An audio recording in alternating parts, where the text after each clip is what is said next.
Chết ăn. Chết.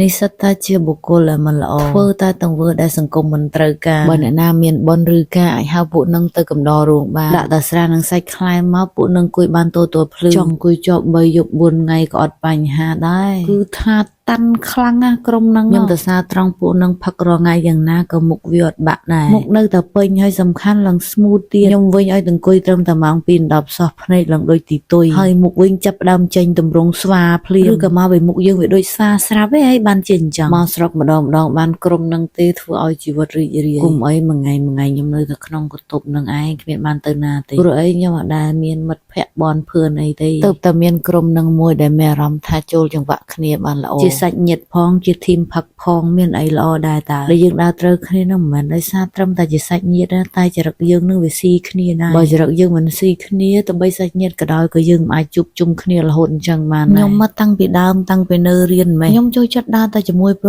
រុសហើយរាប់អានមិត្តភ័ក្តិប្រុសខ្ញុំអត់សូវចង់រាប់អានមនុស្សស្រីទេមានអារម្មណ៍ថាចរិតអត់ស៊ីចង្វាក់គ្នាតែបើជាមួយមនុស្សប្រុសគឺខ្ញុំរាប់អានឆាប់ចូលគ្នាមកតែមិនមែនចេះរាប់អានត្រូវគ្រប់អាប្រុសទេតែមនុស្សប្រុសនឹងរៀងមាត់ឆ្កែ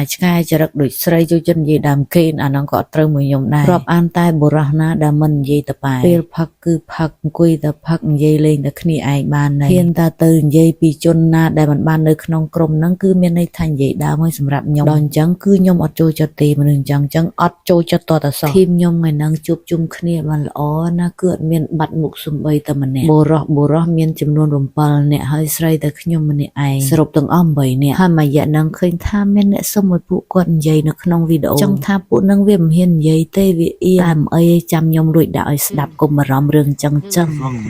ស្វឹងនៅ No ជីស្វឹងនៅ No ការីស្វឹងនៅទេ អ៊ូជីស្វឹងនៅ អត់បានតន់ផឹកផង